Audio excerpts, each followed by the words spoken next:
اور آج ہم بات کریں گے اسکالرشپ سے متعلق. اسکالرشپس یعنی چاہے وہ جرمنی کی ہوں، امریکہ کی ہوں، یو کے ہو، آسٹریلیا ہو، کینیڈا، کوئی اور ملک جس کی اسکالرشپ آپ سیکیور کرنا چاہتے ہیں. پھر اس میں ہم دیکھیں ڈفرینٹ فیلڈز ہوتی ہیں. سائنس کی الگ ہے، سوشل سائنس کی الگ ہے، دین آرٹس اور بہت سے شعبے ہیں. اکثر یہ ہوتا ہے سالہ پتہ ہی نہیں ہوتا کہ اسکالرشپس کہاں سے آ رہی ہیں، کہاں کو جا رہی ہیں.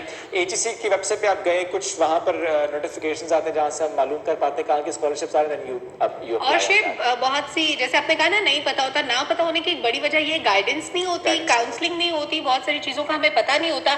تو یہ جاننے کے لیے آج ہم نے مدعو کیا ہے اسٹوڈیوز میں ڈاکٹر مہر محسن رضا صاحب کو، جو کہ ماہر تعلیم ہیں. تو بینگ ایکسپرٹ ان سے جانیں گے کہ وہ اسٹوڈنٹس جن کو نہیں پتا ہوتا وہ کیسے پتہ رکھیں اور کیسے وہ اسکالرشپ سیکیور کریں انٹرنیشنلی. السلام علیکم، کیسے ہیں آپ؟ وعلیکم السلام. Thank you for having me.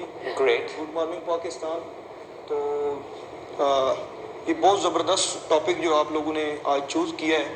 تو اگر آپ دیکھیں نا کہ ہماری جو پاپولیشن ہے اس کا میجر سیگمنٹ یوتھ کا ہے. Exactly. اور جب تک ہم یوتھ کو ٹرین نہیں کریں گے، یوتھ کو ایک کسی پازیٹیو ایکٹیویٹی کے اندر ٹرانسفارم نہیں کریں گے تو یہ ہمارے لیے ایک بہت بڑا مسئلہ ہوگا. اگر ہم اس کو ایک پازیٹیو لائن کے اندر لے کے آتے ہیں اور وہ آپ کے سوشو اکنامک ڈیولپمنٹ کے اندر بہت بڑا کنٹریبیوشن ہوگا. تو یہ ممکن نہیں ہے کہ آپ اتنی ساری یوتھ کو پاکستان کے اندر ہی پلیس کر سکتے ہیں مختلف سیکٹرز کے اندر. اور محسن صاحب جب ہم یوتھ کے لیے اسکالرشپس کی بات کرتے ہیں تو ہمارے اسٹوڈنٹس کو یہ پتا ہوتا ہے کہ ہم اسکول میں یونیورسٹی میں اچھا پڑھیں گے تو ہمارے ملک میں ہماری یونیورسٹی یا اسکول ہمیں اسکالرشپ دے گا. لیکن انٹرنیشنلی کوئی ادارہ اسکالرشپ دے رہا ہے یا نہیں دے رہا، کون کون سے سبجیکٹس کے لیے آفر کر رہے ہیں، ہمارے اسٹوڈنٹس کو کیسے پتا چلے گا؟ یہ بڑا امپورٹنٹ کوشچن ہے. تو جیسے آپ بات کریں یہ پاسبل نہیں ہے، یہ کہیں بھی وائبل نہیں ہوتا کہ خاص طور پہ ڈیولپنگ کنٹریز کے اندر یہاں پہ بہت زیادہ پاپولیشن ہے کہ آپ وہاں کی یوتھ کو وہاں پہ اسکالرشپ دیں اور وہاں پہ ٹرین کریں اور وہاں پہ ان کی جاب پلیسمنٹ ہو. تو اس لیے اوورسیز ایک بہت بڑا فورم ہے جہاں پہ وہ پروسیڈ کر سکتے ہیں اسکالرشپ کے لیے. ایک اور جو سب سے بڑا اویئرنیس کا مسئلہ ہے کہ ہمیں یہ لگتا ہے کہ یہ جو چند ایک اسکالرشپس ہیں یہی دنیا کے اندر ایگزسٹ کرتی ہیں. ایسا نہیں ہے. ہر یونیورسٹی کا اپنا ایک اسکالرشپ پروگرام ہوتا ہے. ہر گورنمنٹ کے اندر فارن کے اندر جو پروونشل گورنمنٹس ہیں وہ اسکالرشپ دیتی ہیں، پھر فیڈرل گورنمنٹ اسکالرشپ دیتی ہیں جو کہ عام طور پہ یوتھ کو اس کی اویئرنیس نہیں ہے. تو خاص طور پہ ایک ہماری یوتھ کے اندر ایک بہت بڑی تعداد ہے جو ہائر ڈگریز کے اندر انرول ہیں، جو ماسٹر ڈگریز ہیں، جو ایم فل ہے، جو پی ایچ ڈی ہے. ان کے لیے میں کہوں گا کہ وہ جو ٹاپ رینک یونیورسٹیز ہیں اگر ان کی ویب سائٹ پہ دیکھیں تو وہاں پہ انہوں نے بہت سارے اسکالرشپ دیے ہوتے ہیں. تو اس کا ایک پروسیس بھی یہ دیا ہوتا ہے. تو اس کو جا کے دیکھیں اور اس کا پورا ریسرچ کا جو میکانزم ہے اس کو فالو کریں اور اپنے آپ کو الائن کریں. اپنے آپ کو الائن کریں کہ ریسرچ کن تھیمز کے اوپر پوری دنیا کے اندر ہو رہی ہے. اور خاص طور پہ پاکستان کے اگر وہ ٹاپکس کو بھی اٹھائیں نا پاکستان کے اندر تو وہ بھی بہت سارے ایسے ٹاپکس ہیں جیسے کلائمیٹ چینج. کلائمیٹ ایک بہت بڑا ٹاپک ہے اس کے اندر اس وقت دنیا کے اندر جس کے اوپر ریسرچ ہو رہی ہے. اور جیسے ہم اس وقت فلڈز کو دیکھ رہے ہیں، فلڈز ہم ایکسپیرینس کر رہے ہیں اس ملک کے اندر. تو ہمارے اگر یوتھ یہاں سے اس آئیڈیا کو لے جائے کہ کلائمیٹ چینج میں پاکستان کس طرح افیکٹ ہو رہا ہے، یہ میں نے جسٹ ایک ایگزامپل دیا ہے. اس کے علاوہ اور بہت ساری جو ایریاز ہیں جن کے اندر ریسرچ ہو سکتی ہے. تو ایچ ای سی کو بھی اس کے اوپر ایک پورا فل فلیج ایک ڈپارٹمنٹ بنانا چاہیے جو ایچ ای سی کا ذکر آپ نے کیا کہ ایک فل فلیج ڈپارٹمنٹ بنانا چاہیے. ایچ ای سی یعنی ہائر ایجوکیشن کمیشن کی پالیسیز کو دیکھنے کے لیے آپ کو نیشنل اسمبلی آف پاکستان میں کس طرح پلیسمنٹ ہوئی ہے؟ یہ کیا پہلی بار ایسی کوئی پلیسمنٹ ہوئی ہے؟ ہاں، یہ اصل میں نے یونیورسٹی آف سرگودا میں ایک پہلا فیسیلیٹیشن سینٹر ڈیولپ کیا تھا جو بعد میں ایک نیشنل لیول پہ بھی ریکگنائز ہوا ہے، ای سروس ڈیلیوری. کہ آپ ون ونڈو آپ جائیں ایک جگہ پہ اور وہاں پہ آپ کے تمام مسائل حل ہوں. یہ نہ ہو کہ جس طرح پاکستان میں ٹریڈیشنل آفسز میں ہوتا ہے کہ آپ ایک آفس میں جاتے ہیں، دوسرے میں جاتے ہیں، تیسرے میں جاتے ہیں، ایٹ دی اینڈ یہ ہوتا ہے کہ آپ کا مسئلہ حل نہیں ہوتا. اس کو ہم نے ون ونڈو کیا اور ایک فل فلیج فیسیلیٹیشن سینٹر ڈیولپ کیا جو کہ میرا جو فرسٹ پی ایچ ڈی تھی اس کا وہ پارٹ تھا. وہ فیسیلیٹیشن سینٹر کیا کیا کام کرتا ہے؟ اس کے اندر جو ہے ہم ایڈمیشن سے لے کے جو اسٹوڈنٹ کا ایک گیٹ وے ہوتا ہے ایڈمیشن سے لے کے اس کی ڈگری کمپلیشن تک، ایون پوسٹ ڈگری جب وہ المنائی ہوتا ہے یونیورسٹی کا، تمام اس کے مسائل کو وہ دیکھتے ہیں. اگر اس نے ڈگری لینی ہو، ٹرانسکرپٹ لینا ہو، ڈگری ویریفائی کروانی ہو، این او سی لینا ہو، اور بھی جو یونیورسٹی کے کریڈینشیل اس کے ساتھ ریلیونٹ ہے جیسے کوئی اس نے اپنا ریفرنس لیٹر لینا ہو تو وہ وہاں سے ہم ون ونڈو سے مینیج کرتے تھے. ایون آپ کو آنے کی بھی ضرورت نہیں ہے، آپ اپنا ڈیجیٹلی ہم سے کانٹیکٹ کر سکتے ہیں پورٹل کے ذریعے، ای میل کے ذریعے، اور ہم اس کو اپنا رسپونڈ کرتے ہیں ود ان 24 آور.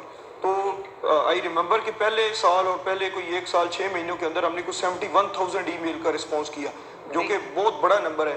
اس سے کیا ہوا کہ بہت ساری فارن یونیورسٹیز آپ سے کانٹیکٹ کرتی ہیں کہ یہ شعیب صاحب ہیں، آپ کے گریجویٹ ہیں، تو یہ انہوں نے ہمارے پاس اپلائی کیا ہے، تو آپ ان کی سی وی کے اوپر یا ان کے کریکٹر کے اوپر کیا کامنٹس کرتے ہیں بینگ انسٹیٹیوشن. تو جب آپ کہہ ان دیتے ہوں گے ہم کچھ نہیں کہہ سکتے شعیب صاحب کے بارے میں. نہیں، اس کا یہ ہوتا ہے کہ آپ بڑے ایک ایکیڈیمک وے کے اندر لکھتے ہیں کہ ہی واز بریلینٹ اسٹوڈنٹ اور اس کی یہ کریکٹرسٹکس ہیں، تو اس کے رسپانس کے اوپر اس کا اسکالرشپ ہو جاتا ہے. اس سے پہلے کیا تھا کہ یونیورسٹیز رسپانس ہی نہیں کرتی، اور اس بچے کا جو آپ کا گریجویٹ ہے، جو کہ آپ کا ایک پرائڈ ہے، اور وہ کہیں یونیورسٹی میں اپلائی کر رہا ہے اور آپ نے اس کو رسپانس نہیں کیا اور simply they will reject you as a candidate.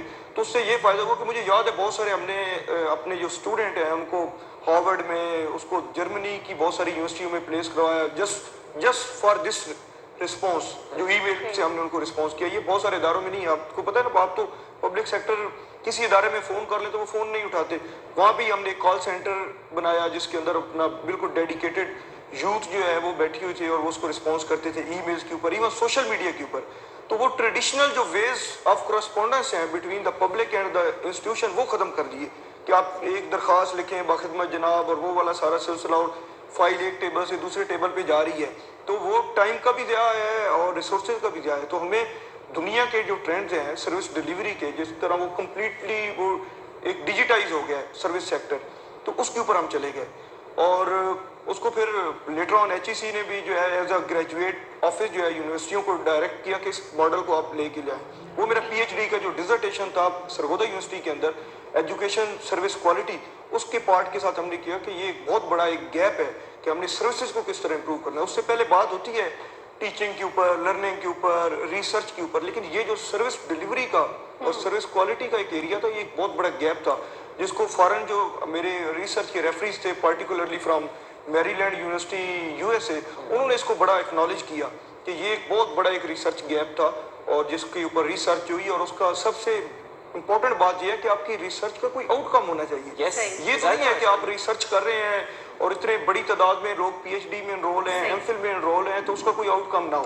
محسن صاحب، why do we expect everything from H E C? کیونکہ ایچ ای سی بہت سارے ڈومینس میں بہت سا کام کر سکتے. کیا اس شعبے میں کوئی ایسا کام نہیں ہے جس کے لیے پرائیویٹ سیکٹر کولیبریٹ کر سکے یا پرائیویٹ سیکٹر کہیں پہ ہیلپ کر سکے؟ اصل میں جو ایچ ای سی کا کام ہے نا بینگ ریگولیٹر، وہ یہ نہیں ہے، غلط جو ہے نا وہ کنسیو کیا ہے کہ وہ ایچ ای سی نے ہر چیز کام کر کے دینی ہے. ایسا نہیں ہے. بیسیکلی انہوں نے اس طرح کی اسٹریٹجیز ڈیوائز کرنی ہے جس کو پرائیویٹ سیکٹر کو، پبلک سیکٹر کو وہ آن بورڈ لے کے آئیں، بیسیکلی ان کو موٹیویٹ کریں، ایک پالیسی دیں کہ اس کے اوپر وہ کام کریں.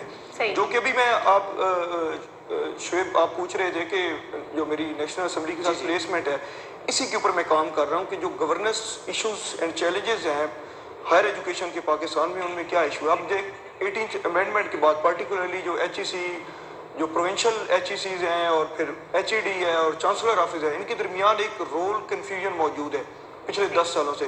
سپریم کورٹ کا ڈیسیژن بھی تھا کہ فردر لیجسلیشن تک جو ہے نا ایچ ای سی کو ان پلیس رکھا جائے. تو ایچ ای سی کی وہ جو گرپ ہے یونیورسٹیز کے اوپر، وہ میں کہوں گا ٹو سم ایکسٹینٹ وہ لوز ہوئی ہے اس ٹائم کے دوران. اور یونیورسٹیز کے اندر ایک رول کنفیوژن ہے کہ وہ کہاں سے ڈائریکشن لے گی. ٹھیک ہے. تو یہاں پہ اگر ہم یوتھ کی بات کریں تو اس میں کیونکہ ایچ ای سی آلریڈی اسکالرشپ کو دیکھ رہا ہے، میں سمجھتا ہوں کہ ایک پوری بلڈنگ بنا دیں جس میں صرف پاکستانی فنڈڈ اسکالرشپ نہ ہو جو پاکستان جس کے اوپر اسپینڈ کر رہا ہے، بلکہ وہ بیسیکلی ایک فیسیلیٹیشن آفس ہو جو یوتھ کو بتائے کہ فلاں فلاں فلاں یونیورسٹی کے اندر سب کچھ ہو پائے گا بیکاز آپ اسٹینڈنگ کمیٹی کا بھی پارٹ ہے. جی اس کے اندر ہم نے ریکمنڈیشن دی ہے ٹھیک ہے ڈیورنگ دا میٹنگ کہ آپ جو ہے ایک پورا ون ونڈو بنائیں ایچ ای سی کے اندر. آپ سمجھیں کہ آپ کا 63% یوتھ ہے، آپ نے major part of the youth جو ہے آپ نے اوورسیز بھیجنا ہے اسکالرشپ کے لیے. آپ یہ اپنا ایک ٹارگٹ بنا لیں. صرف وہ اسکالرشپ نہیں جن کو پاکستان فائنانس کر رہا ہے، جو فارن اسکالرشپ ہیں آپ نے جسٹ اسٹوڈنٹ کو اپرچونٹیز دینی ہے، ان کی جو گائیڈ کرنا ہے، جو ڈاکومنٹیشن ہے اس کے اندر فیسیلیٹیٹ کرنا ہے. آپ کو یہ بات ماننی چاہیے کہ ہماری یوتھ کے اندر ابھی تک وہ اویئرنیس کا لیول نہیں ہے اس معاملے میں، جو کہ کچھ کنٹریز خاص طور پہ ہمارے نیبرز میں جو انہوں نے فارن اسکالرشپس کو اس ٹرانزیشن کو جس طرح فیسیلیٹیٹ کیا ہم نہیں کر سکے.